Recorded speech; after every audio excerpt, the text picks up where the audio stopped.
നമസ്കാരം. നമ്മുടെ പുതിയൊരു വീഡിയോയിലേക്ക് ഏവർക്കും സ്വാഗതം. അപ്പോൾ നമ്മൾ വരാൻ പോകുന്ന കൂലി വർക്കറിൻ്റെ എക്സാം, അടുത്ത തിങ്കളാഴ്ച നടക്കാൻ പോകുന്ന കൂലി വർക്കറിൻ്റെ എക്സാം, അതുപോലെ LDCയുടെ എക്സാം, വരാൻ പോകുന്ന എക്സാമുകൾക്കൊക്കെ വേണ്ടിയിട്ട് പ്രതീക്ഷിക്കുന്ന ഒരു 80 ക്വസ്റ്റ്യൻസ് നമ്മൾ നോക്കിയാലോ. ഒന്നാമത്തെ ചോദ്യം ഇതാണ്. ദഹന പ്രക്രിയയുമായി ബന്ധപ്പെട്ട ചില പ്രസ്താവനകൾ നൽകിയിരിക്കുന്നു. ഇതിൽ നിന്ന് ശരിയായ പ്രസ്താവന തിരഞ്ഞെടുക്കാൻ വേണ്ടിയിട്ടാണ്. 1. ഉമിനീരിൽ 2 തരം രാസാഗ്നികൾ അടങ്ങിയിരിക്കുന്നു. 2. ഭക്ഷണത്തിലൂടെ പ്രവേശിക്കുന്ന രോഗാണുക്കളെ നശിപ്പിക്കാൻ സഹായിക്കുന്നത് സലൈവറി അമിലേസ് ആണ്. 3. ഗ്രസനിയിലേക്ക് തുറക്കുന്ന നാസാഗഹ്വരത്തെ അടക്കുന്ന ഭാഗമാണ് ചെറുനാക്ക്. 4. ആഹാര പദാർത്ഥങ്ങൾ ശ്വാസനാളത്തിലേക്ക് കടക്കാതെ സംരക്ഷിക്കുന്ന ഭാഗമാണ് ക്ലോമപിതാനം. ഈ 4 പ്രസ്താവനകൾ ശരിയായ പ്രസ്താവനകൾ ഏതൊക്കെയാണെന്ന് കണ്ടെത്താം. ഏതൊക്കെയാണ് ശരിയായ പ്രസ്താവനകൾ? ഒന്നാമത്തെ, ഉമിനീരിൽ 2 തരം രാസാഗ്നികളുണ്ട്. ശരിയാണ്. ഭക്ഷണത്തിലൂടെ പ്രവേശിക്കുന്ന രോഗാണുക്കളെ നശിപ്പിക്കാൻ സഹായിക്കുന്നത് സലൈവറി അമിലേസ് ആണെന്നുള്ളത് തെറ്റാണ്. മൂന്നാമത്തത്, ഗ്രസനിയിലേക്ക് തുറക്കുന്ന നാസാഗഹ്വരത്തെ അടക്കുന്ന ഭാഗമാണ് ചെറുനാക്ക്. ആഹാര പദാർത്ഥങ്ങൾ ശ്വാസനാളത്തിലേക്ക് കടക്കാതെ സംരക്ഷിക്കുന്ന ഭാഗം ഏത് തന്നെയാണ്? ക്ലോമപിതാനം തന്നെയാണ് അല്ലേ. അപ്പോൾ ഏതൊക്കെയാണ് ശരി? 1, 3, 4 ആണെന്ത് ശരിയായ പ്രസ്താവനകൾ. അപ്പോൾ ഓപ്ഷൻ ബി ആണ്. 1, 3, 4 എന്നിവ ശരിയാണ്. ഇനി രണ്ടാമത്തെ ചോദ്യം, താഴെ കൊടുത്തിരിക്കുന്ന ഭൗതിക ശാസ്ത്ര ശാഖകളെ ശരിയായ രീതിയിൽ ക്രമപ്പെടുത്താൻ വേണ്ടിയിട്ടാണ്. 1. പ്രകാശത്തെക്കുറിച്ചുള്ള പഠനം. 2. ശബ്ദത്തെക്കുറിച്ചുള്ള പഠനം. 3. ചലനത്തെക്കുറിച്ചുള്ള പഠനം. 4. താപോർജ്ജത്തെക്കുറിച്ചുള്ള പഠനം. ഇപ്പുറത്തുള്ളത് ഡൈനാമിക്സ് ഉണ്ട്, ഒപ്റ്റിക്സ് ഉണ്ട്, തെർമോഡൈനാമിക്സ് ഉണ്ട്, അക്കോസ്റ്റിക്സ് ഉണ്ട്. ഏതായത് വരും? പ്രകാശത്തെക്കുറിച്ചുള്ള പഠനം എന്താ? ഒപ്റ്റിക്സ് എന്നാണ് അറിയപ്പെടുന്നത് അല്ലേ. പ്രകാശത്തെക്കുറിച്ചുള്ള പഠനമാണ് ഒപ്റ്റിക്സ്. ശബ്ദത്തെക്കുറിച്ചുള്ള പഠനം എന്താ? ശബ്ദത്തെക്കുറിച്ചുള്ള പഠനമാണ് അക്കോസ്റ്റിക്സ്. ചലനത്തെക്കുറിച്ചുള്ള പഠനം ഡൈനാമിക്. അതുപോലെ താപത്തെക്കുറിച്ചുള്ള പഠനമാണ് ഇത് തെർമോഡൈനാമിക്. അപ്പം ഓപ്ഷൻ ഏതാ ആൻസർ വരിക? 1 എ എന്ന് പറയുന്നത് 2 ആണല്ലേ. A2 ആണ്. അതുപോലെ B4 A2 B4 option B ആണ് കേട്ടോ ആൻസർ. അപ്പോൾ പ്രകാശത്തെക്കുറിച്ചുള്ള പഠനം ഒപ്റ്റിക്സ്, ശബ്ദത്തെക്കുറിച്ചുള്ള പഠനം അക്കോസ്റ്റിക്സ്, ചലനത്തെക്കുറിച്ചുള്ള പഠനം ഡൈനാമിക്സ്, താപോർജ്ജത്തെക്കുറിച്ചുള്ള പഠനം തെർമോഡൈനാമിക്സ്. മൂന്നാമത്തെ ചോദ്യം, ഹോക്കി മാന്ത്രികൻ എന്നറിയപ്പെടുന്ന കായിക താരമാണ് ധ്യാൻ ചന്ദ്. 2. കടലിലെ കടുവ എന്നറിയപ്പെടുന്ന കായിക താരമാണ് മിഹിർ സെൻ. 3. കേരള എക്സ്പ്രസ് എന്നറിയപ്പെടുന്ന താരമാണ് ജഗവൽ ശ്രീനാഥ്. 4. എബണി എക്സ്പ്രസ് എന്നറിയപ്പെടുന്ന കായിക താരമാണ് ജെസ്സി ഓവൻസ്. മുകളിൽ പറയുന്നവയിൽ ശരിയായ പ്രസ്താവനകൾ ഏതൊക്കെയാണ് കണ്ടെത്തുക. 4 പ്രസ്താവനകളിൽ ശരിയായ പ്രസ്താവനകൾ ഏതൊക്കെയാണ്?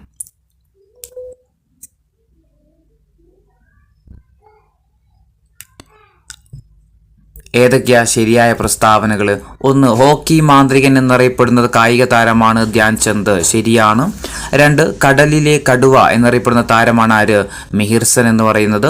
കേരള എക്സ്പ്രസ് എന്നറിയപ്പെടുന്ന താരമാണ് ആര്? ശ്രീനാഥ് എന്നുള്ളത് തെറ്റാണ്. ആരാണ്? ശ്രീശാന്ത് ആണ് അല്ലേ. കേരള എക്സ്പ്രസ് എന്നറിയപ്പെടുന്ന ക്രിക്കറ്റ് താരമാരാ? ശ്രീശാന്താണ്. അപ്പം മൂന്നാമത്തത് തെറ്റാണ്. 4. എബണി എക്സ്പ്രസ് എന്നറിയപ്പെടുന്ന കായിക താരമാരാ? ജെസ്സി ഓവൻസ് തന്നെയാണ്. അപ്പം 1, 2, 4 ആണെന്ത് ശരിയായ പ്രസ്താവനകൾ. ഓപ്ഷൻ സി ആണ്. 1, 2, 4 ശരിയാണ്. ഇനി നാലാമത്തെ ചോദ്യം, താഴെ കൊടുത്തിരിക്കുന്ന 2 പ്രസ്താവനകൾ പരിശോധിച്ചിട്ട് ശരിയായത് തിരഞ്ഞെടുക്കുക. ഒന്നാമത്തെ പ്രസ്താവന, ഈ നിർദ്ദേശക തത്വങ്ങളെല്ലാം മുഴുവനായി നടപ്പിലാക്കിയാൽ നമ്മുടെ രാജ്യം ഭൂമിയിലെ സ്വർഗമായിട്ട് മാറും എന്ന് പറഞ്ഞത് MC ചാഗ്ലയാണ്. അതായത് ഭരണഘടനയിലെ നിർദ്ദേശക തത്വങ്ങളെക്കുറിച്ച് മുഴുവനായിട്ട് നടപ്പാക്കി കഴിഞ്ഞാൽ, നമ്മുടെ ഭരണഘടനയിലുള്ള നിർദ്ദേശക തത്വങ്ങൾ മുഴുവനായിട്ട് നടപ്പിലാക്കി കഴിഞ്ഞാൽ നമ്മുടെ രാജ്യം ഭൂമിയിലെ ഒരു സ്വർഗമായിട്ട് മാറും എന്ന് അഭിപ്രായപ്പെട്ട വ്യക്തിയാണ് MC ചാഗ്ല. രണ്ടാമത്തെ പ്രസ്താവന, നിർദ്ദേശക തത്വങ്ങൾ എന്ന ആശയത്തിനു പിന്നിൽ പ്രവർത്തിച്ച കമ്മിറ്റിയാണ് സാപ്രൂ കമ്മിറ്റി. ഈ 2 പ്രസ്താവനകൾ വിലയിരുത്താം.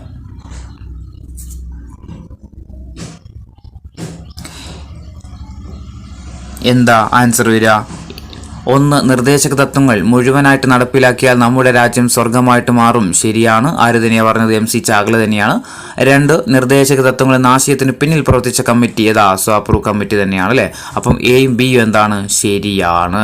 ഓപ്ഷൻ സി ആണ് ആൻസർ. അഞ്ചാമത്തെ ചോദ്യം, താഴെ തന്നിരിക്കുന്നവയിൽ നിന്ന് നിർദ്ദേശക തത്വങ്ങളുമായിട്ട് സാമ്യമില്ലാത്ത പ്രസ്താവന അല്ലെങ്കിൽ പ്രസ്താവനകൾ ഏതൊക്കെയാണെന്ന് കണ്ടെത്താം.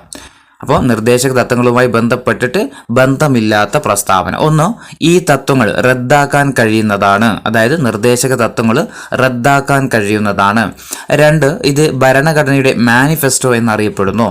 മൂന്ന്, ഇന്ത്യൻ ഭരണഘടനയുടെ പുതിയ സവിശേഷതകൾ എന്ന് നിർദ്ദേശക തത്വങ്ങളെ വിശേഷിപ്പിച്ചത് BR അംബേദ്കർ ആണ്. അപ്പോൾ 3 പ്രസ്താവന ഉള്ളത്. ഇതിൽ നിന്ന് ശരിയായ പ്രസ്താവനകൾ സാമ്യമില്ലാത്ത പ്രസ്താവന, നിർദ്ദേശക തത്വങ്ങളുമായിട്ട് ബന്ധമില്ലാത്ത പ്രസ്താവനയാണ് കേട്ടോ. സാമ്യമില്ലാത്തതാണ്, ബന്ധമില്ലാത്ത പ്രസ്താവന ഏതൊക്കെയാ? ഒന്നാമത്തെ, ഈ തത്വങ്ങൾ റദ്ദാക്കാൻ കഴിയുന്നതാണോ? അല്ലല്ലേ, കഴിയുന്നതല്ല. അപ്പോൾ അത് തെറ്റാണ്. ഇത് ഭരണഘടനയുടെ മാനിഫെസ്റ്റോ എന്നറിയപ്പെടുന്നുണ്ട്. 3, ഇന്ത്യൻ ഭരണഘടനയുടെ പുതിയ സവിശേഷതകൾ അല്ലെ, നേവൽ ഫീച്ചേഴ്സ് എന്ന് നിർദ്ദേശക തത്വങ്ങളെ വിശേഷിപ്പിച്ചത് ആരാ? BR അംബേദ്കർ തന്നെയാണ്. അപ്പം ബന്ധമില്ലാത്ത പ്രസ്താവന ഏതാ? 1 മാത്രമേ ഉള്ളൂ അല്ലെ. ഓപ്ഷൻ D ആണ്, 1 മാത്രം. ഇനി 6ാമത്തെ ചോദ്യം, താഴെ തന്നിരിക്കുന്ന അനുച്ഛേദങ്ങളെ ശരിയായ രീതിയിൽ ക്രമപ്പെടുത്താൻ വേണ്ടിയിട്ടാണ്. 1, ആർട്ടിക്കിൾ 40, 2, ആർട്ടിക്കിൾ 43, ഓപ്ഷൻ സി. 3ാമത്തത് ആർട്ടിക്കിൾ 48, പിന്നെ 4ാമത്തത് ആർട്ടിക്കിൾ 51. മറുവശത്തുള്ളത് അന്താരാഷ്ട്ര സമാധാനവും സുരക്ഷിതത്വവും, 2, ഗോവധ നിരോധനം, 3, തൊഴിലാളികളുടെ ജീവിത വരുമാനം, 4, പഞ്ചായത്തുകളുടെ രൂപീകരണം. അപ്പോൾ ആർട്ടിക്കിളും അതിൻ്റെ എക്സ്പ്ലനേഷൻ ഏതാണെന്ന് വെച്ചാൽ അത് കണക്ട് ചെയ്യാം.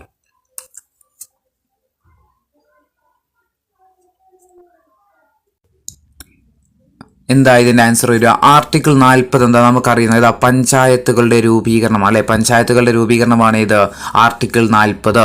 ആർട്ടിക്കിൾ 43 എന്താ? ആർട്ടിക്കിൾ 43 തൊഴിലാളികളുടെ ജീവിത വരുമാനം. 48 നമുക്കറിയാം ഗോവധ നിരോധനമാണ്. 51 എന്താ? അന്താരാഷ്ട്ര സമാധാനവുമാണ് അല്ലെ. അപ്പം ഒന്നാമത്തത് A4 അല്ലെ. A4 വരുന്ന ഓപ്ഷൻ ഏതാ ഉള്ളത്? ഓപ്ഷൻ സി ഉണ്ട് അല്ലേ. ഓപ്ഷൻ സി ആണ്. അപ്പോൾ ഇതിൻ്റെ answer A4, B3, C2, D1. അതായത് ആർട്ടിക്കിൾ 40 എന്താ? പഞ്ചായത്ത് രൂപീകരണമാണ്. ആർട്ടിക്കിൾ 43 എന്താ? തൊഴിലാളികളുടെ ജീവിത വരുമാനവുമായി ബന്ധപ്പെട്ടതാണ്. ആർട്ടിക്കിൾ 48 ഗോവധ നിരോധനം, 51 അന്താരാഷ്ട്ര സമാധാനവുമാണ്. ഇനി 7ാമത്തെ ചോദ്യം, താഴെ പറയുന്നവരിൽ ചൂഷണത്തിനെതിരെയുള്ള അവകാശങ്ങളിൽ ഉൾപ്പെടുന്നത് ഏതൊക്കെയാണ്? ചൂഷണത്തിനെതിരെയുള്ള അവകാശങ്ങളിൽ കേട്ടോ. 1, നിർബന്ധിത തൊഴിലെടുപ്പിക്കലും അടിമവേലിയും. 2, അയിത്ത നിർമാർജനം. 2 ഇവിടെ ആയിട്ടുള്ളത്. 2, അയിത്ത നിർമാർജനം. 3, ന്യൂനപക്ഷ വിഭാഗങ്ങളുടെ താല്പര്യങ്ങൾ സംരക്ഷിക്കൽ. 4, ബാലവേല നിരോധനം. ഇതിൽ ഏതൊക്കെയാണ് ചൂഷണത്തെ, നമ്മളെ മൗലിക അവകാശങ്ങളുടെ ഭാഗത്ത് പറഞ്ഞിരിക്കുന്ന ചൂഷണത്തിനെതിരെയുള്ള അവകാശങ്ങളിൽ ഉൾപ്പെടുന്നത്?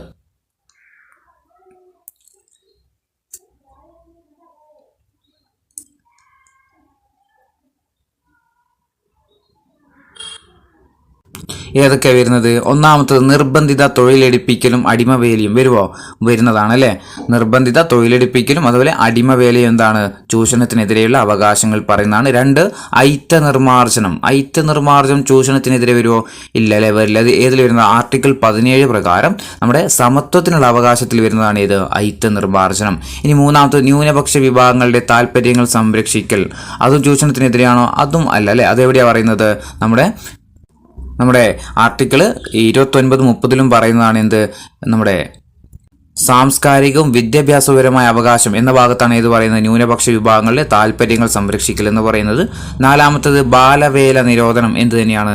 ചൂഷണത്തിന് എതിരെയുള്ള അവകാശങ്ങളിൽ പെട്ടതാണ്. അപ്പോൾ 1ഉം 4ഉമാണ് എന്ത്? ശരിയായ പ്രസ്താവനകൾ. ഓപ്ഷൻ സി ആണ് ആൻസർ. ഇനി 8ാമത്തെ ചോദ്യം, GSTയുമായി ബന്ധപ്പെട്ടിട്ട് ശരിയായ പ്രസ്താവനകൾ തിരഞ്ഞെടുക്കുക. 1, GST. ഒന്നാമത്തത് GSTക്ക് ഇന്ത്യ മാതൃകയായിരിക്കുന്നത് കാനഡയെയാണ്. 2, 2017 ജനുവരി 1 ഇന്ത്യയിൽ GST നിലവിൽ വന്നു. 3, ഡ്യുവൽ GST മാതൃകയാണ് ഇന്ത്യ പിന്തുടരുന്നത്. 4, P. ചിദംബരമാണ് GST എന്ന ആശയം ആദ്യമായിട്ട് ഇന്ത്യൻ പാർലമെന്റിൽ അവതരിപ്പിച്ചത്. 4, GST ഒരു പരോക്ഷ നികുതിയാണ്. ഇതിൽ GSTയുമായി ബന്ധപ്പെട്ടിട്ട് ശരിയായ പ്രസ്താവനകൾ.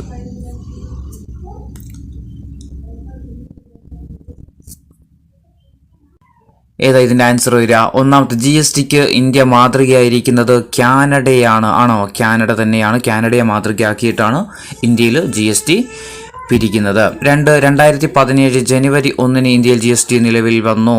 തെറ്റാണ് അല്ലേ. 2017 ജൂലൈ 1 ഇന്ത്യയിൽ GST നിലവിൽ വരുന്നത്. ഡ്യുവൽ GST മാതൃകയാണ് ഇന്ത്യയിൽ പിന്തുടരുന്നത്. ശരിയാണ്. പി ചിദംബരമാണ് GST എന്ന ആശയം ആദ്യമായിട്ട് ഇന്ത്യൻ പാർലമെന്റിൽ അവതരിപ്പിച്ചത്. അതും എന്താണ് ശരിയായ പ്രസ്താവനയാണ്. GST ഒരു എന്താണ് ഇൻഡയറക്റ്റ് ടാക്സുമാണ്. അപ്പോൾ ഏതൊക്കെയാ 1, 3, 4, 5 ആണ് എന്ത് ശരിയായ പ്രസ്താവനകൾ അല്ലേ. അങ്ങനെ ഓപ്ഷൻ ഏതാണ്? ഓപ്ഷൻ എ ആണ്. അപ്പോൾ അല്ലേ 1, 3, 4, 5 ആണ് എന്ത് ശരിയായ പ്രസ്താവനകൾ. അപ്പോൾ ഇന്ത്യ മാതൃകയാക്കിയിരിക്കുന്നത് ഏത് രാജ്യത്തെയാണ്? കാനഡിയനാണ്. അതേപോലെ 2017 ജൂലൈ 1 ഏത് ഇന്ത്യയിൽ നിലവിൽ വരുന്നത്. പിന്നെ ഡ്യുവൽ GST മാതൃകയാണ് ഇന്ത്യയിലുള്ളത്. പി ചിദംബരം 2010 ഏപ്രിൽ 1 ഇന്ത്യയിൽ നിലവിൽ വരുമെന്ന് അന്നത്തെ ധനമന്ത്രിയായിരുന്ന പി ചിദംബരം പ്രഖ്യാപിച്ചെങ്കിലും പക്ഷേ എന്ത് നടപടികളൊക്കെ നീണ്ടുപോയിട്ട് 2013 നമ്മളെ 15ാം ലോക്സഭ പിരിച്ചുവിട്ടതോടെ എന്തായി GST ബില്ല് ലാപ്സാവുകയായിരുന്നു. തുടർന്ന് 2014 ഭരണഘടനാ ഭേദഗതിയോടെ ബില്ല് വീണ്ടും ലോക്സഭയിൽ അവതരിപ്പിച്ചു. 2015 ലോക്സഭയിലും അതേപോലെ 2016 രാജ്യസഭയിലും പാസ്സാക്കിയതോടെയാണ് നമ്മുടെ ബില്ല് പാസ്സാകുന്നത്. അങ്ങനെ 2017 ജൂലൈ 1 ഔദ്യോഗികമായിട്ട് ഇന്ത്യയിൽ GST നിലവിൽ വരുന്നത്. എത്ര സ്ലാബുകളല്ല? 4 സ്റ്റേജുകളല്ലേ ഉള്ളത്. 5, 12, 18, 28 അങ്ങനെ 4 സ്റ്റേജുകളാണ് ഉള്ളത്. സ്റ്റേജല്ല മീൻസ് അതായത് GSTയിലെ നികുതി സ്ലാബുകൾ എന്നാണ് പറയാറ്. അങ്ങനെ 4 സ്ലാബുകളാണ്. ചില സമയത്ത് 5 എന്നും പറയുന്നുണ്ട്.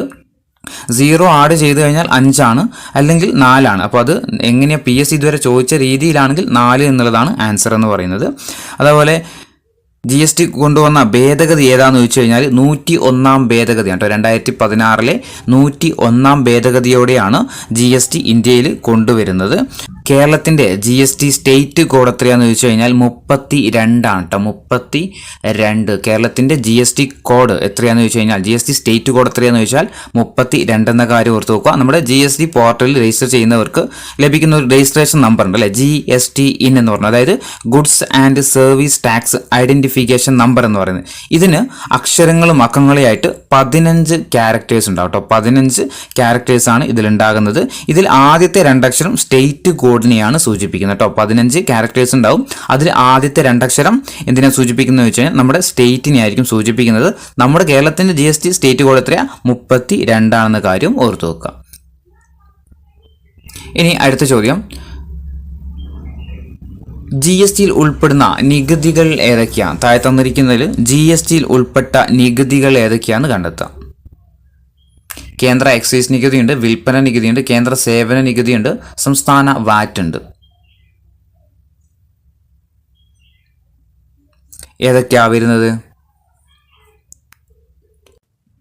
ഏതൊക്കെയാ വരിക? ഭൂനികുതി വരുന്നില്ല, കേന്ദ്ര എക്സൈസ് ഡ്യൂട്ടി വരുന്നുണ്ട്, അതുപോലെ വിൽപ്പന നികുതി വരുന്നില്ല, കേന്ദ്ര സേവന നികുതി വരുന്നുണ്ട് കേട്ടോ. കേന്ദ്ര സേവന നികുതി വരുന്നുണ്ട്, സംസ്ഥാന വാറ്റ് എന്തുണ്ട് ഇതിൽ ഉൾപ്പെട്ടതാണ്. അപ്പം ഏതൊക്കെയാ വരിക?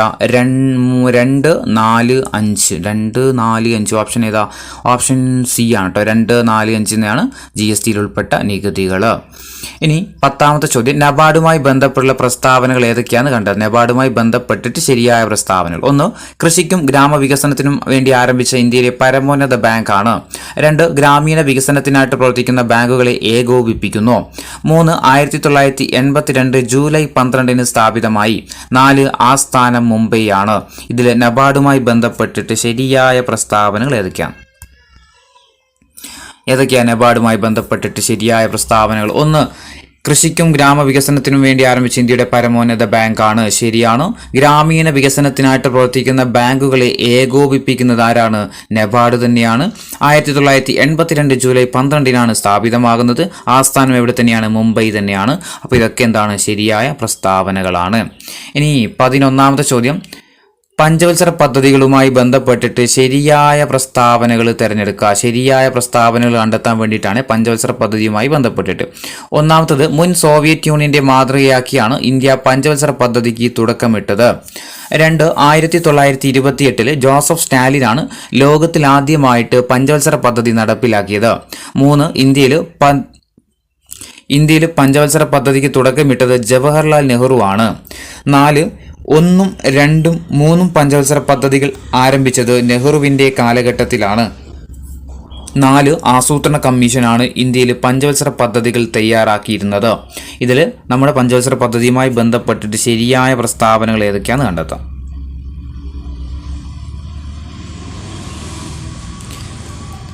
ഒന്ന്, സോവിയറ്റ് യൂണിയനെ മാതൃകയ്ക്കാണ് ഇന്ത്യ പഞ്ചവത്സര പദ്ധതിക്ക് തുടക്കമിട്ടത്. ശരിയാണ്. 1928 ജോസഫ് സ്റ്റാലിൻ ലോകത്താദ്യമായിട്ട് പഞ്ചവത്സര പദ്ധതി നടപ്പിലാക്കുന്നത്. ഇന്ത്യയിൽ പഞ്ചവത്സര പദ്ധതിക്ക് തുടക്കമിട്ടത് ജവഹർലാൽ നെഹ്റു തന്നെയാണ്. 1, 2, 3 പഞ്ചവത്സര പദ്ധതികൾ ആരംഭിച്ചത് നെഹ്റുവിൻ്റെ കാലഘട്ടത്തിലാണ് ആരംഭിച്ചതെന്നാണ് എടുത്തു പറഞ്ഞിട്ടുണ്ട്. 4, ആസൂത്രണ കമ്മീഷനാണ് ഇന്ത്യയിൽ പഞ്ചവത്സര പദ്ധതികൾക്ക് തയ്യാറാക്കിയിരുന്നത് എന്നുള്ളത് എന്താണ്? ശരിയായ പ്രസ്താവനയാണ്. അപ്പോൾ ഇതൊക്കെ എന്താണ്? ശരിയായ പ്രസ്താവനകൾ തന്നെയാണ്. ഇനി 12ാമത്തെ ചോദ്യം, കരകൗശല ഉൽപ്പന്നങ്ങൾ വാങ്ങി വിപണനം നടത്തുന്ന കേരള സർക്കാർ സ്ഥാപനം ഏതാണ്? കരകൗശല ഉൽപ്പന്നങ്ങൾ വാങ്ങിയിട്ട് വിപണനം നടത്തുന്ന കേരള സർക്കാർ സ്ഥാപനം ഏതാ? ഹാൻഡിക്രാഫ്റ്റ് ഡെവലപ്മെന്റ് കോർപ്പറേഷൻ ആട്ടോ. Handicraft development corporation. 13ാമത്തെ ചോദ്യം, Kerala Khadi and village industries board സ്ഥാപിതമായ വർഷം ഏതാണ്? Kerala Khadi and village industries board സ്ഥാപിതമായ വർഷം ഏതാ? 1957 1957 PYQ ആണ്, മുന്നേ ചോദിച്ചിട്ടുണ്ട്. 14ാമത്തെ ചോദ്യം, ദക്ഷിണ ഭൂട്ടാനെയും ഇന്ത്യയെയും വേർതിരിക്കുന്ന ഹിമാലയത്തിന്റെ കീഴ്ഭാഗത്തായിട്ട് സ്ഥിതി ചെയ്യുന്ന നദി ഏതാണ്? ദക്ഷിണ ഭൂട്ടാനെയും ഇന്ത്യയെയും വേർതിരിക്കുന്ന ഹിമാലയത്തിന്റെ കീഴ്ഭാഗത്തായിട്ട് സ്ഥിതി ചെയ്യുന്ന നദി ഏതാണ്? ഓപ്ഷൻ എ മനാസ് ആണ് കേട്ടോ. മനാസ് ആണ്. 15ാമത്തെ ചോദ്യം, ലോകത്തിലെ ഏറ്റവും ഉയരം കൂടിയ കൊടുമുടിയായിട്ടുള്ള മൗണ്ട് എവറസ്റ്റ് സ്ഥിതി ചെയ്യുന്ന പർവ്വത നിര ഏതാണ്? ലോകത്തിലെ ഏറ്റവും ഉയരം കൂടിയ കൊടുമുടിയായ മൗണ്ട് എവറസ്റ്റ് സ്ഥിതി ചെയ്യുന്ന പർവ്വത നിര ഏതാണ്? ഹിമാദ്രി ആണല്ലേ. Option B Himadri. 16, ട്രാൻസ് ഹിമാലയം പ്രധാനമായിട്ടും സ്ഥിതി ചെയ്യുന്ന ഇന്ത്യൻ പ്രദേശം ഏതാണ്? ട്രാൻസ് ഹിമാലയം പ്രധാനമായിട്ടും സ്ഥിതി ചെയ്യുന്ന ഇന്ത്യൻ പ്രദേശം ജമ്മു കാശ്മീരിലാണ്. 17ാമത്തെ ചോദ്യം, ഇന്ത്യയിൽ ന്യൂക്ലിയർ പവർ കോർപ്പറേഷൻ നിലവിൽ വന്ന വർഷം ഏതാണ്? ഇന്ത്യയിൽ ന്യൂക്ലിയർ പവർ കോർപ്പറേഷൻ നിലവിൽ വന്ന വർഷം ഏത് വർഷമാണ് നിലവിൽ വന്നത്? 1987. 18ാമത്തെ ചോദ്യം, ജാർസുഗുഡ താപവൈദ്യുത നിലയം എവിടെയാണ് സ്ഥിതി ചെയ്യുന്നത്? ഏത് സംസ്ഥാനത്താണ് ജാർസുഗുഡ താപവൈദ്യുത നിലയം സ്ഥിതി ചെയ്യുന്ന സംസ്ഥാനം? എവിടെയാ? ഒഡീഷയിലാണ്. Option B ഒഡീഷയിലാണ്. 19, ഇന്ത്യയുടെ പ്രസിഡന്റ് ആകുന്ന 14ാമത്തെ വ്യക്തി ആരാണ്? ഇന്ത്യയുടെ പ്രസിഡന്റ് ആകുന്ന 14ാമത്തെ വ്യക്തി ആരാ? 14ാമത്തെ വ്യക്തി? രാംനാഥ് കോവിന്ദ് ആണ്. 20, ഇന്ത്യക്ക് പുത്രികാ രാജ്യ പദവി എന്ന സങ്കല്പത്തെ സംശഡിതമായ മരണം എന്ന് വിശേഷിപ്പിച്ച വ്യക്തി ആരാണ്? ഇന്ത്യക്ക് പുത്രികാ രാജ്യ പദവി എന്ന സങ്കല്പത്തെ സംശഡിതമായ മരണം എന്ന് വിശേഷിപ്പിച്ച വ്യക്തി ആരാണ്? ജവഹർലാൽ നെഹ്റു ആണ് കേട്ടോ. ജവഹർലാൽ നെഹ്റു ആണ്. 21, പാമ്പാറും തേനാറും തമിഴ്നാട്ടിൽ വെച്ച് സംഗമിച്ചുണ്ടാകുന്ന കാവേരിയുടെ പ്രധാന പോഷക നദി ഏതാണ്? പാമ്പാറും തേനാറും തമിഴ്നാട്ടിൽ വെച്ച് സംഗമിച്ചുണ്ടാകുന്ന കാവേരിയുടെ പ്രധാന പോഷക നദി പോഷക നദി? അമരാവതി അല്ലെ. Option B അമരാവതിയാണ്. 22, പെരിയാറിന്റെ പതനസ്ഥാനം എവിടെയാണ്? പെരിയാറിന്റെ പതനസ്ഥാനം എവിടെയാ? ഓപ്ഷൻ ഡി വേമ്പനാട്ട് കായലിലാണ്. 23, ദേശീയോദ്യാന പട്ടികയിൽ ഉൾപ്പെടുത്താനായിട്ട് പരിഗണനയിലിരിക്കുന്ന കേരളത്തിലെ പ്രദേശം ഏതാണ്? ദേശീയോദ്യാനത്തിന്റെ പട്ടികയിൽ ഉൾപ്പെടുത്താനായിട്ട് പരിഗണനയിലിരിക്കുന്ന കേരളത്തിലെ പ്രദേശം കരിമ്പുഴയാണ്. Option A Karimpuzha. 24, കരിമ്പ് ഗവേഷണ കേന്ദ്രം സ്ഥിതി ചെയ്യുന്നത് എവിടെയാണ്? താഴെ തന്നിരിക്കുന്നതിൽ കരിമ്പ് ഗവേഷണ കേന്ദ്രം സ്ഥിതി ചെയ്യുന്നത് എവിടെയാണ്? ഓപ്ഷൻ ഡി മേനോൻ പാറയാണ്. 25, കാര്യവട്ടത്ത് സ്ഥിതി ചെയ്യുന്ന കേരള പൊതുമരാമത്ത് വകുപ്പിന് കീഴിലുള്ള ഏക റിസർച്ച് സ്ഥാപനം ഏതാണ്? കാര്യവട്ടത്ത് സ്ഥിതി ചെയ്യുന്ന കേരള പൊതുമരാമത്ത് വകുപ്പിന് കീഴിലുള്ള ഏക റിസർച്ച് സ്ഥാപനം ഏതാണ്?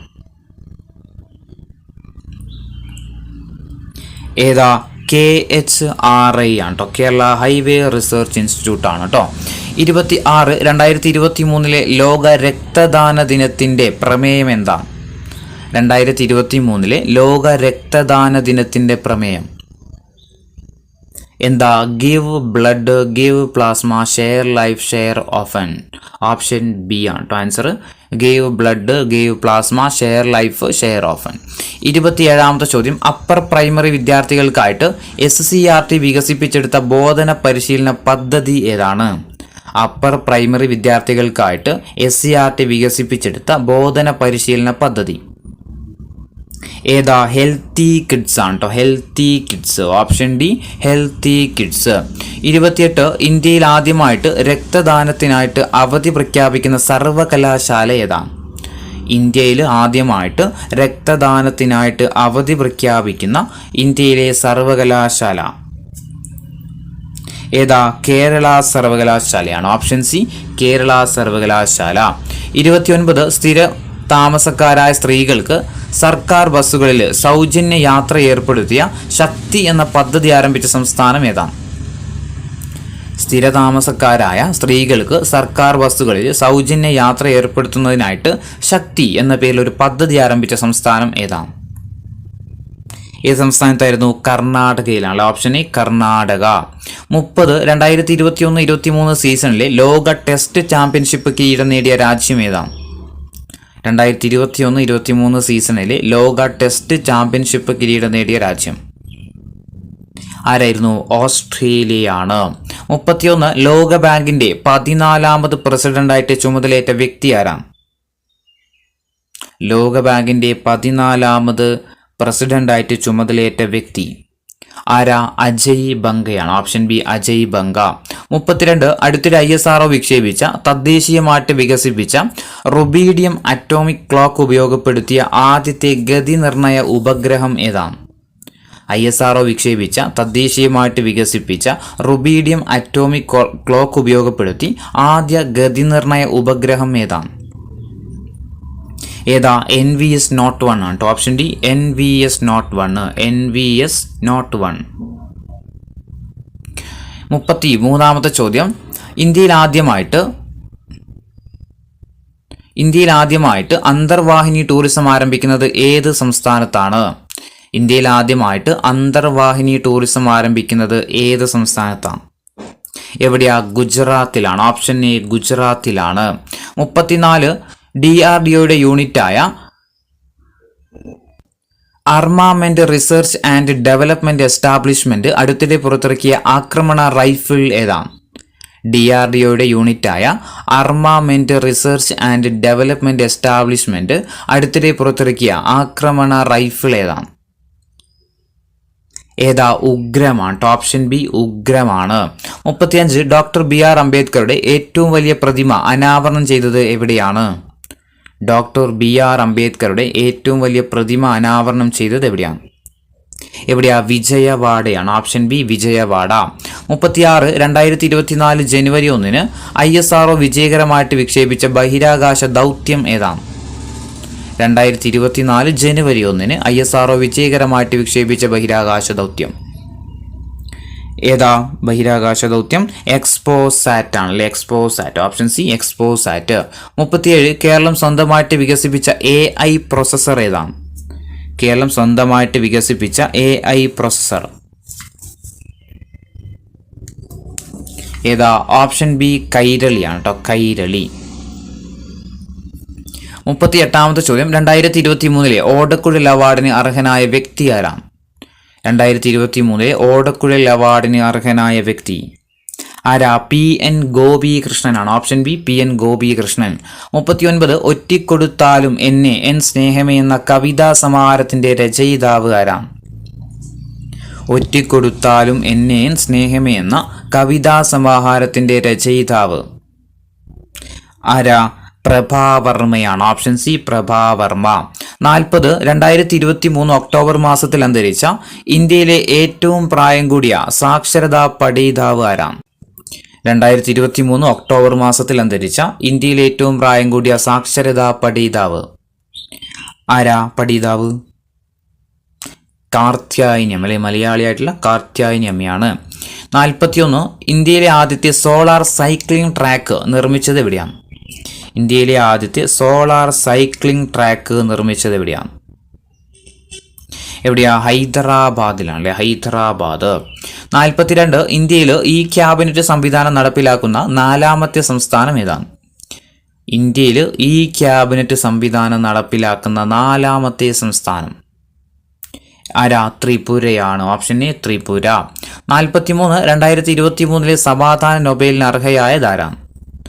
2023 സമാധാന നോബൽ ലഭിച്ചത് ആർക്കാ? നർഗീസ് മുഹമ്മദിയാണ് കേട്ടോ, Nargis Mohammadi. 44 test abort mission 1 TVD1 എന്തുമായി ബന്ധപ്പെട്ടിരിക്കുന്നു? ടെസ്റ്റ് അബോട്ട് മിഷൻ എന്തുമായി ബന്ധപ്പെട്ടതാണ്? ഏതാ? ഗഗൻയാനുമായി ബന്ധപ്പെട്ടതാണ്. Option B Gaganyaan. Test abort mission എന്തുമായി ബന്ധപ്പെട്ടതാ? ഗഗൻയാനുമായിട്ട് ബന്ധപ്പെട്ടതാണ്. 45 പേശികളുടെ പ്രവർത്തനത്തെ നിയന്ത്രിക്കുന്ന മസ്തിഷ്ക ഭാഗം ഏതാണ്? പേശികളുടെ പ്രവർത്തനത്തെ നിയന്ത്രിക്കുന്ന മസ്തിഷ്ക ഭാഗം ഏതാ? സെറിബെല്ലമാണ്. Option A cerebellum.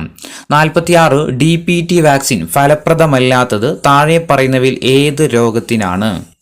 DPT vaccine ഫലപ്രദമല്ലാത്തത് താഴെ പറയുന്നവയിൽ ഏത് രോഗത്തിനാണ്?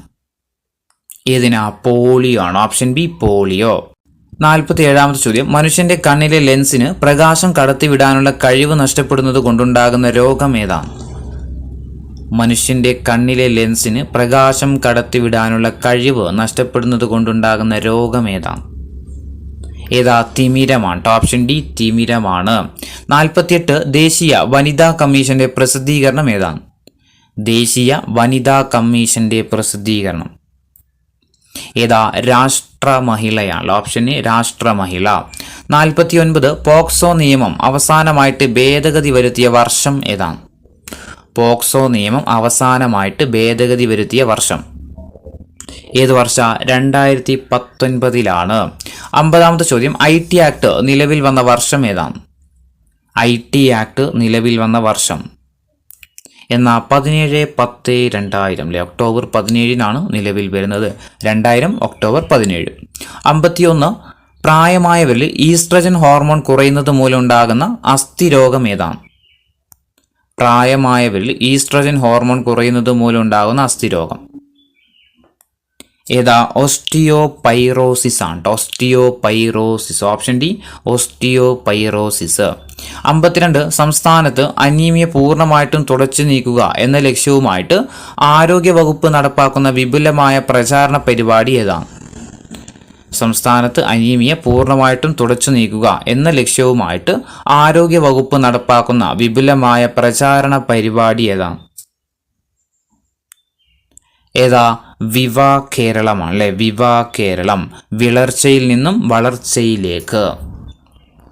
53 ചോദ്യം, താഴെ കൊടുത്തിരിക്കുന്നവയിൽ നിന്ന് എ കോളത്തിന് അനുയോജ്യമായത് ബി വിഭാഗത്തിൽ നിന്നും കണ്ടെത്തി ചുവടെ നൽകിയിരിക്കുന്ന കോഡുകളിൽ നിന്നും ഉത്തരം കണ്ടെത്തുക. ഇത് A column,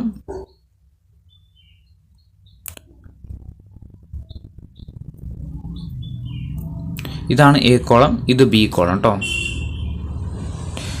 1 A കോളത്തിലുള്ളത് വൈകുണ്ഠസ്വാമികൾ, Ayyankali, Vagbhatananda, BT Bhattathiripad. ഈ വശത്തുള്ളത് ആത്മവിദ്യാസംഘം, യോഗക്ഷേമ സഭ, സമത്വ സമാജം, സാധുജന പരിപാലന സംഘം. വൈകുണ്ഠസ്വാമികൾ ഏതുമായി ബന്ധപ്പെട്ടതാ? സമത്വ സമാജമാണ് അല്ലെ, സമത്വ സമാജവുമായി ബന്ധപ്പെട്ടതാണ് ആര്? വൈകുണ്ഠസ്വാമികൾ. അയ്യങ്കാളി ഏതാ? യോഗക്ഷേമ സഭ ആരാ? VT ഭട്ടതിരിപ്പാടാണ്. അയ്യങ്കാളി ഏതാ? സാധുജന പരിപാലന സംഘം, അയ്യങ്കാളിയാണ്. വാഗ്ബടാനന്ദൻ ആത്മവിദ്യാസംഘം, VT ഭട്ടതിരിപ്പാടാണ്. ഇത് യോഗക്ഷേമ സഭ. അപ്പൊ ഇതിന് ആൻസർ ഏതാ വരിക? ഓപ്ഷൻ എ എന്ന് പറയുന്നത് 3 ആണല്ലേ. A3 എന്ന് പറയുന്നത് 2 ഓപ്ഷൻ ഉണ്ട്. അയ്യങ്കാളി B4 ഏതാ? ഓപ്ഷൻ സി ആണ് കേട്ടോ ആൻസർ വരിക. അപ്പോൾ വൈകുണ്ഠസ്വാമികൾ സമത്വ സമാജം, അയ്യങ്കാളി സാധുജന പരിപാലന സംഘം, വാഗ്ബടാനന്ദൻ ആത്മവിദ്യാസംഘം, VT ഭട്ടതിരിപ്പാട് യോഗക്ഷേമ സഭ.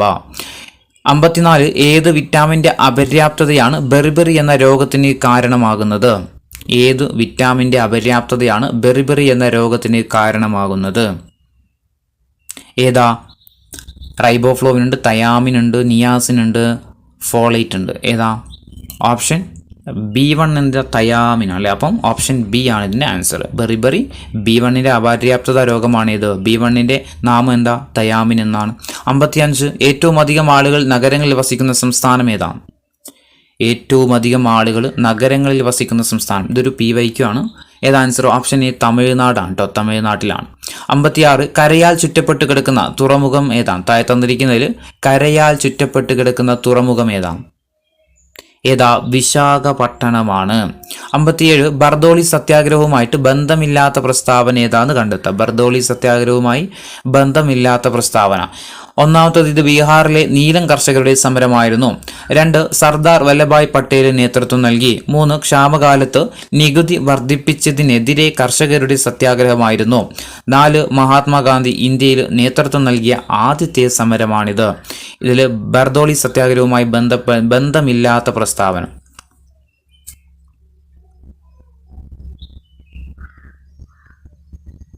ഏതൊക്കെയാ? 1 ഇത് ബീഹാറിലെ നീലം കർഷകരുടെ സമരമായിരുന്നു. ശരിയാണോ? ബീഹാറിലെ നീലം കർഷകരുടെ സമരമായിരുന്നു? അല്ല.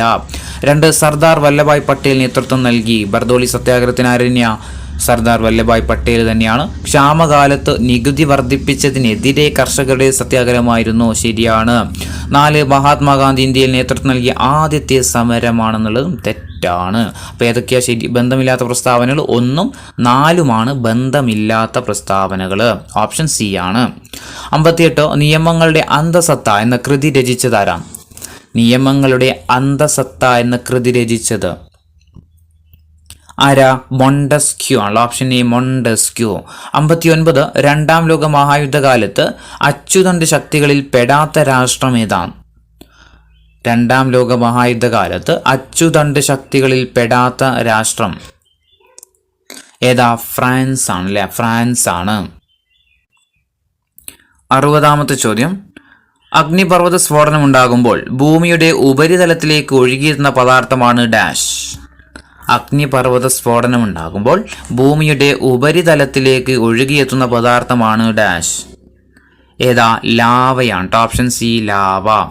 61 ഒരു ഗോളീയ ദർപ്പണത്തിന് ഫോക്കസ് ദൂരം 15 സെന്റിമീറ്റർ ആണെങ്കിൽ അതിന്റെ വക്രത ആരം എത്രയാണ്? ഒരു ഗോളീയ ദർപ്പണത്തിന്റെ ഫോക്കസ് ദൂരം 15 സെന്റിമീറ്റർ ആണെങ്കിൽ അതിന്റെ വക്രത ആരം എത്രയായിരിക്കും? 15 × 2 30 സെന്റിമീറ്റർ ആയിരിക്കും. 62ാമത്തെ ചോദ്യം, കേരള സംസ്ഥാന തണ്ണീർത്തട അതോറിറ്റി നിലവിൽ വന്നതെന്നാണ്? കേരള സംസ്ഥാന തണ്ണീർത്തട അതോറിറ്റി നിലവിൽ വന്ന വർഷം എന്നാ? 25/5/2015 25/5/2015. 63 KSSMന്റെ പൂർണ്ണ രൂപം എന്താണ്? KSSMന്റെ പൂർണ്ണ രൂപം എന്താ? കേരള സോഷ്യൽ സെക്യൂരിറ്റി മിഷൻ ആണ്. കേരള സോഷ്യൽ സെക്യൂരിറ്റി മിഷന്. 64 സുഡാനിൽ നിന്നും ഇന്ത്യക്കാരെ ഒഴിപ്പിക്കുന്നതിനുള്ള രക്ഷാദൗത്യം എന്ത് പേരിലാണ് അറിയപ്പെട്ടത്? സുഡാനിൽ നിന്നും ഇന്ത്യക്കാരെ ഒഴിപ്പിക്കുന്നതിനുള്ള രക്ഷാദൗത്യം ഏത് പേരിലാണ് അറിയപ്പെട്ടത്? ഏത് പേരില? ഓപ്പറേഷൻ കാവേരിയാണ്. 65 തൊട്ടുകൂടായ്മ, തീണ്ടികൂടായ്മ എന്നിവയ്ക്കെതിരെ പ്രവർത്തിച്ച കേരളത്തിലെ ആദ്യകാല സാമൂഹ്യ പരിഷ്കർത്താക്കളിൽ ഒരാൾ ആരാണ്? തൊട്ടുകൂടായ്മ, തീണ്ടികൂടായ്മ എന്നിവയ്ക്കെതിരെ പ്രവർത്തിച്ച കേരളത്തിലെ ആദ്യകാല സാമൂഹിക പരിഷ്കർത്താക്കളിൽ ഒരാൾ ആരാ? വൈകുണ്ഠ സ്വാമികളാണ്. 66ാമത്തെ ചോദ്യം, ഉപഭോക്തൃ തർക്കപരിഹാര കമ്മീഷനിൽ ആർക്കൊക്കെ പരാതി നൽകാൻ കഴിയും? താഴെ തന്നിരിക്കുന്നതിൽ ഉപഭോക്തൃ തർക്കപരിഹാര കമ്മീഷനിൽ ആർക്കൊക്കെയാണ് പരാതി നൽകാൻ കഴിയുന്നത്? 1 ഉപഭോക്താവ്, 2 രജിസ്റ്റർ ചെയ്ത സംഘടനകൾ, 3 കേന്ദ്ര സംസ്ഥാന സർക്കാർ, 4 സമാന താൽപ്പര്യമുള്ള ഉപഭോക്താക്കളിൽ ഒന്നോ അധികമോ പേര് കൂട്ടായി പരാതി നൽകാവുന്നതാണ്. 1 ഉപഭോക്താവ്, 2 രജിസ്റ്റർ ചെയ്ത സംഘടനകൾ, 3 കേന്ദ്ര സംസ്ഥാന സർക്കാരുകൾ, 4 സമാന താൽപ്പര്യമുള്ള ഉപഭോക്താക്കളിൽ ഒന്നോ അതിലധികമോ പേര് കൂട്ടായോ പരാതി നൽകാവുന്നതാണ്.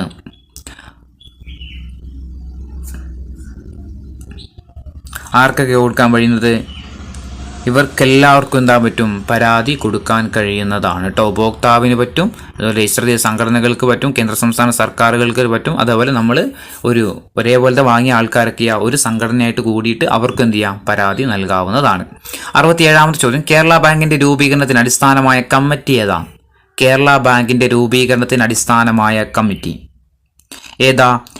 ശ്രീറാം കമ്മിറ്റിയാണ്. Option D Sreeram committee. 68 ജലശുദ്ധീകരണത്തിനായിട്ട് ഉപയോഗിക്കുന്ന സൗരകിരണം ഏതാണ്? ജലശുദ്ധീകരണത്തിനായിട്ട് ഉപയോഗിക്കുന്ന സൗരകിരണം ഏതാ? അൾട്രാ വയലറ്റ് ആണ്. Ultraviolet. Option C ultra violet.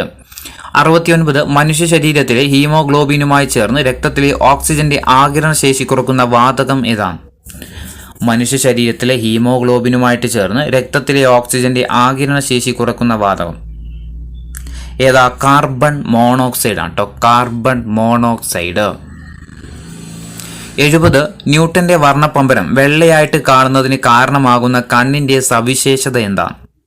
ന്യൂട്ടന്റെ വർണ്ണപ്പമ്പരം വെള്ളയായിട്ട് കാണുന്നതിന് കാരണമാകുന്ന കണ്ണിന്റെ സവിശേഷത എന്താ? വീക്ഷണ സ്ഥിരതയാണ്. 71 തരംഗദൈർഘ്യം ഏറ്റവും കൂടുതലും ആവൃത്തി ഏറ്റവും കുറവുള്ളതുമായ വികിരണം ഏതാണ്? തരംഗദൈർഘ്യം ഏറ്റവും കൂടുതൽ, ആവൃത്തിയാണെങ്കിൽ ഏറ്റവും കുറവ്, അങ്ങനെയുള്ള വികിരണം ഏതാണ്? ഏതാ? റേഡിയോ വേവ് ആണ് കേട്ടോ, option C radio wave. 72 solar കുക്കറിൽ ഉപയോഗിക്കുന്ന ദർപ്പണം ഏതാണ്? സോളാർ കുക്കറിൽ ഉപയോഗിക്കുന്ന ദർപ്പണം ഏതാ? കോൺകേവ് മിറർ ആണ്. 73 ഒരാറ്റത്തിലെ ഏതൊരു ഷെല്ലിലും ഉൾക്കൊള്ളാവുന്ന പരമാവധി ഇലക്ട്രോണുകളുടെ എണ്ണം കണ്ടുപിടിക്കാനുള്ള സൂത്രവാക്യം എന്താണ്? ഒരാറ്റത്തിലെ ഏതൊരു ഷെല്ലിലും ഉൾക്കൊള്ളാവുന്ന പരമാവധി ഇലക്ട്രോണുകളുടെ എണ്ണം കണ്ടുപിടിക്കാനുള്ള സൂത്രവാക്യം എന്താണ്? എന്താ? 2n² ആണല്ലേ, 2n². 74 ക്യാൻസർ, ട്യൂമർ എന്നിവയുടെ ചികിത്സക്ക് ഉപയോഗിക്കുന്ന ഐസോട്ടോപ്പ് ഏതാണ്? ക്യാൻസർ, ട്യൂമർ എന്നിവയുടെ ചികിത്സക്ക് ഉപയോഗിക്കുന്ന ഐസോട്ടോപ്പ് ഏതാ? Iodine 131 cobalt 16 iodine 131 cobalt 16. 75 രാസപ്രവർത്തനത്തിൽ ഏർപ്പെടുമ്പോൾ ഒരാറ്റം വിട്ടുകൊടുക്കുകയോ സ്വീകരിക്കുകയോ പങ്കുവെക്കുകയോ ചെയ്യുന്ന ഇലക്ട്രോണിന്റെ എണ്ണം അറിയപ്പെടുന്നത് എന്താണ്? രാസപ്രവർത്തനത്തിൽ ഏർപ്പെടുമ്പോൾ ഒരാറ്റം വിട്ടുകൊടുക്കുകയോ സ്വീകരിക്കുകയോ പങ്കുവെക്കുകയോ ചെയ്യുമ്പോൾ ഇലക്ട്രോണിന്റെ എണ്ണം അറിയപ്പെടുന്നത് എന്താണ്? എന്താ അറിയപ്പെടുന്നത്? സംയോജകത എന്നാണ്, ഓപ്ഷൻ ഇ സംയോജകത. 76 വള്ളിച്ചെടി താങ്ങിൽ ചുറ്റി വളരുന്ന പ്രതിഭാസത്തെ പറയുന്ന പേരെന്താണ്? വള്ളിച്ചെടി താങ്ങിൽ ചുറ്റി വളരുന്ന പ്രതിഭാസത്തെ പറയുന്ന പേര് എന്താ? സ്പർശ ട്രോപിക ചലനമാണ് കേട്ടോ, സ്പർശ ട്രോപിക ചലനം. 77 ക്ലിനിക്കുകളിൽ താഴ്ന്ന താപനില ഉണ്ടാക്കാൻ ഉപയോഗിക്കുന്നത് എന്താണ്? ക്ലിനിക്കുകളിൽ താഴ്ന്ന താപനില ഉണ്ടാക്കാൻ ഉപയോഗിക്കുന്നത് എന്താ? ദ്രാവക നൈട്രജൻ ആണ് കേട്ടോ, ദ്രാവക നൈട്രജന്. 78 ശരീരത്തിലെ ഏത് അവയവത്തെയാണ് മഞ്ഞപ്പിത്തം ബാധിക്കുന്നത്? ശരീരത്തിലെ ഏത് അവയവത്തെയാണ് മഞ്ഞപ്പിത്തം ബാധിക്കുന്നത്? ഏതിനെയാ? കരളിനെയാണ്, ഓപ്ഷൻ സി കരളിനെയാണ്. 79 ഐച്ഛിക പ്രവർത്തനങ്ങളെ നിയന്ത്രിക്കുന്ന മസ്തിഷ്ക ഭാഗം ഏതാണ്? ഐച്ഛിക പ്രവർത്തനങ്ങളെ നിയന്ത്രിക്കുന്ന മസ്തിഷ്ക ഭാഗം ഏതാ? സെറിബ്രമാണ് അല്ലെ, ഓപ്ഷൻ ഇ സെറിബ്രമാണ്. 80 ദഹിച്ച ആഹാരത്തിലെ പോഷക ഘടകങ്ങൾ രക്തത്തിലേക്ക് ആഗിരണം ചെയ്യപ്പെടുന്നത് എവിടെ വെച്ചാണ്? ദഹിച്ച ആഹാരത്തിലെ പോഷക ഘടകങ്ങൾ രക്തത്തിലേക്ക് ആഗിരണം ചെയ്യപ്പെടുന്നത് എവിടെ വെച്ചാണ്? എവിടെയാ? ചെറുകുടലിൽ വെച്ചാണ്, ഓപ്ഷൻ ബി ചെറുകുടലിൽ വെച്ചാണ്. അപ്പോൾ ഇത്രയാണ് 80 ക്വസ്റ്റ്യൻസ് ഉള്ളത്.